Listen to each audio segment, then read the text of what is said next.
اعوذ باللہ من الشیطان الرجیم، بسم اللہ الرحمن الرحیم۔ سورہ نمبر 4، آیت نمبر 87۔ اللہ لا الہ الا ہو لیجمعنکم الی یوم القیامۃ لا ریب فیہ ومن اصدق من اللہ حدیثا۔ اللہ وہ ہے جس کے سوا کوئی معبود نہیں، وہ تم سب کو یقیناً قیامت کے دن جمع کرے گا جس کے آنے میں کوئی شک نہیں۔ اللہ تعالیٰ سے زیادہ سچی بات والا اور کون ہوگا۔ ہمارا قیامت کا ٹاپک چل رہا ہے اور اس میں کچھ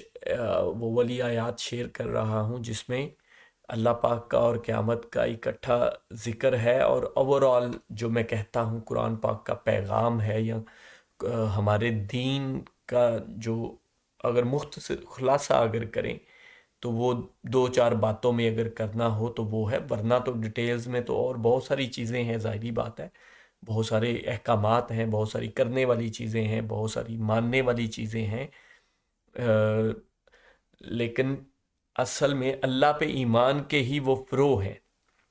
رسولوں پہ ایمان، فرشتوں پہ ایمان کہ اللہ کے رسول ہیں، اللہ نے انسانوں میں سے اپنے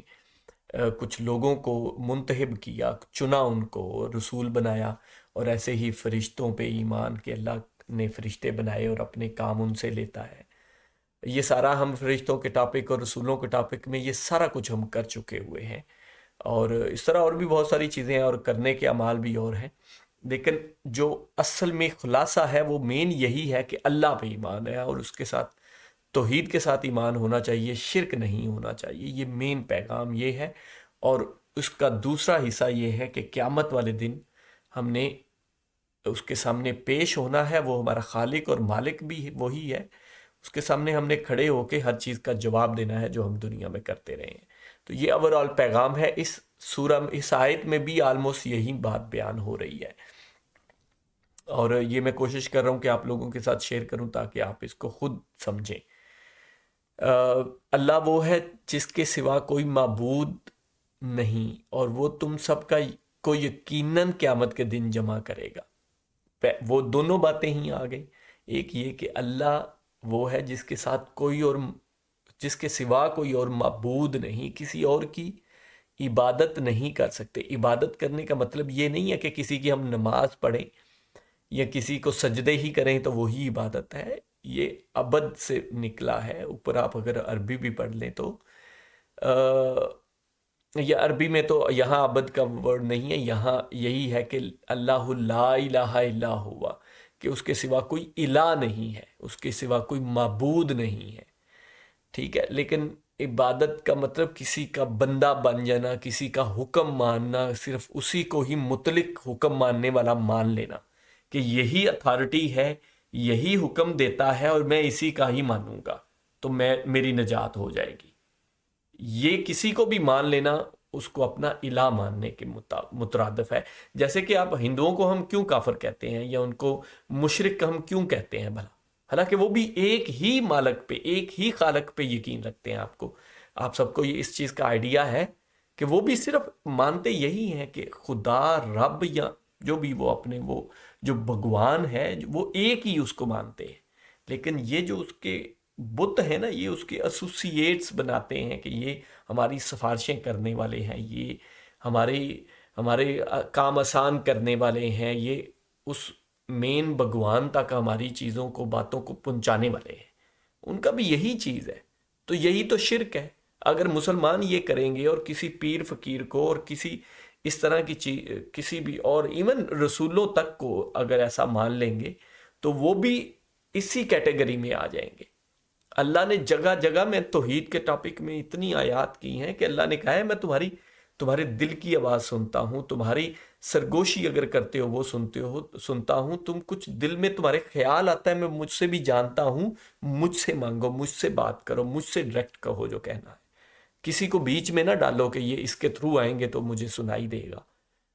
تو وہ ساری چیزوں پہ آپ بھی، میں نے ساری یہ آیات الحمدللہ ان پہ ویڈیوز بنا چکا ہوں۔ تو معبود اللہ کے سوا کسی کو معبود نہیں، اللہ وہ ہے جس کے سوا کوئی معبود نہیں، اور وہ تم سب کو یقیناً کے دن جمع کرے گا، یہ بات بار بار کیوں دہرائی جا رہی ہے؟ کیونکہ یہ چیز، یہ ایک چیک ہے، کہ ورنہ یہ اگر چیک نہیں ہوگا تو جو مرضی کوئی کرتا پھرے، کسی کو اگر کسی نے پوچھنا ہی نہیں، اللہ پاک نے پوچھنا ہی نہیں، تو پھر یہ اتنے احکامات، اتنی شریعت، اتنا سب کچھ بیان کرنے کا کیا، وہ کوئی بھی کہے گا ٹھیک ہے بس صحیح ہے، باتیں ہیں اچھی ہیں، بس صحیح ہے، سنی دل کیا مان لی، نہیں تو نہ سے، اگر کسی نے پوچھنا ہی نہیں تو۔ اچھا، کون سی قیامت کے دن جمع کرے گا؟ جس کے آنے میں کوئی شک نہیں ہے، اس پہ یقین رکھنا۔ قیامت کے لیے اللہ یقین کا ورڈ یوز کرتا ہے، ہم نے پیچھے کافی آیات میں دیکھا ہے، تو اس پہ کوئی شک نہیں کرنا۔ یہاں تو ویسے ہی کہہ دیا کہ اس میں کوئی لا ریب فی، جیسے قرآن پاک کے لیے کہا ہے نا کہ لا ریب فی، شروع میں ہی، قرآن پاک کے شروع میں ہی، ذالک الکتاب لا ریب فی، یہ وہ کتاب ہے جس میں کوئی شک نہیں ہے۔ ایسے ہی یہاں پڑھیں لَيَجْمَعَنَّكُمْ إِلَىٰ يَوْمِ الْقِيَامَةِ،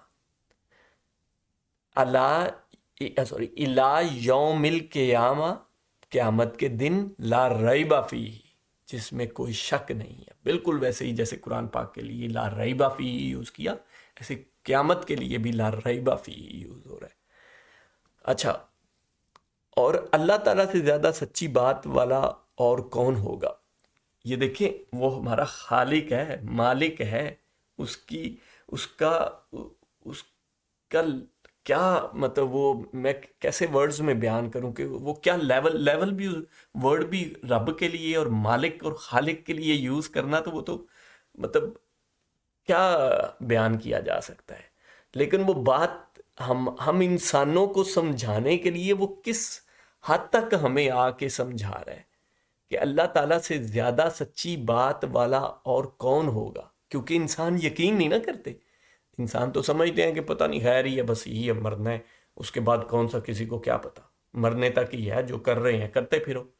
تو اللہ اس بات کی یقین دلانے کے لیے اللہ پاک اپنے آپ کو، آپ دیکھیں کیسی بات، میں وہ ورڈز نہیں یوز کرنا اس طرح کہ اللہ پاک کے لیے نہیں کرنا چاہتا، لیکن آپ خود اس آخری پارٹ کو دیکھیں، اللہ تعالیٰ سے زیادہ سچی بات والا اور کون ہوگا،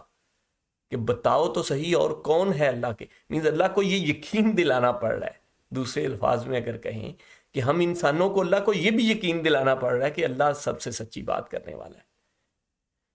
جزاک اللہ خیر۔